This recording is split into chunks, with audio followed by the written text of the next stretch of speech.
Okay, I'm here at the North Star Sail Club, and that's South River Road right there. And I'm in their parking lot where their docks are across South River Road here, and these are their docks. And normally they have their sailboats. It's a sailboat club, and normally they have their sailboats bubbled during winter, but I don't see anything going on. Now, I used to, because they bubbled the water was open, and I used to cast my line into the open water. Now, I lived in this house here. Let's see if I can zoom in.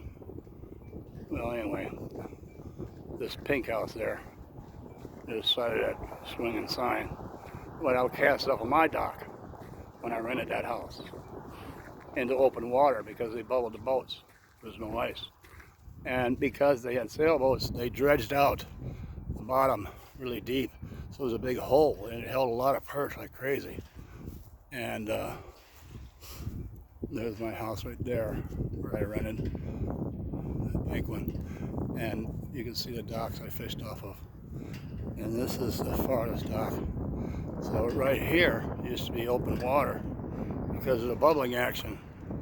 Bubbling means that they would have a submersible pump down there, like a sump pump, with a propeller on it, and it would blow the warm water from the bottom up to the surface, and it wouldn't freeze.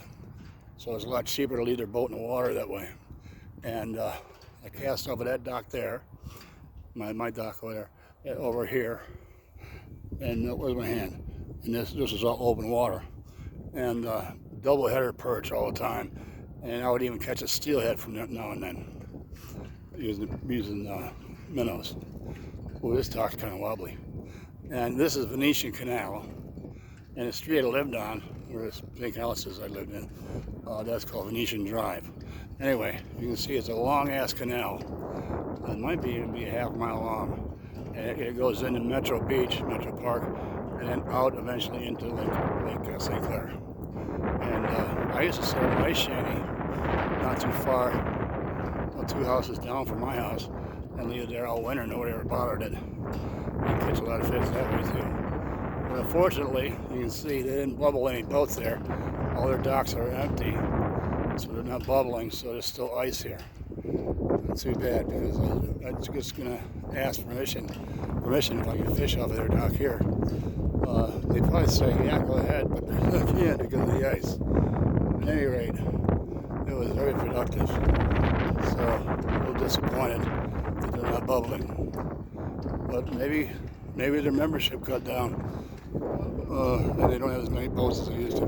Now, another interesting thing about this canal is right there, where there's a culvert, a decent deep culvert that goes underneath the road into the Clinton River, which is just on the other side of the road. So you get a lot of fish traffic, if that's a term, in and out of that culvert. That's why once in a while they get steelhead and pike and stuff like that. It would cruise through.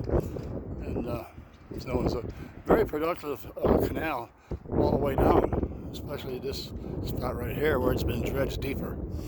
So that was my old neighbor's house, Dave and Pat. I don't know if they still live there, but they did a lot of improvements. They got a new seawall, and wow, nice. And my house right there, looks like they got a new seawall recently, because when I lived there it was a wooden seawall. It was still in pretty good shape, but now it's steel with a nice dock runway along the seawall. So anyway, there's a little bit of open water by my old docks, but not enough to fish off. I mean, it's not as deep as where I'm standing right here. Anyway, nice try. Maybe a little bit later in the season when more ice melts. But that's what I was telling my buddy Vince about. So this video is mostly for Vince and any other buddies that fish around here. This is Harrison Township, and Lake St. Clair is this way, only about a quarter mile. This is South River Road. It ends right there at Lake St. Clair, and that's where the Clinton River here dumps into Lake St. Clair. So I'm going to drive down there next and see if anybody's fishing. because I noticed that the Clinton River we had no ice all the way from Mount Clemens all the way here, which is about 2.5 miles. So no doubt it's open water over there. So we'll see if anybody's catching anything down there. And there's a DNR launch and public fishing access. So I'll check that out next. All right, see ya next video.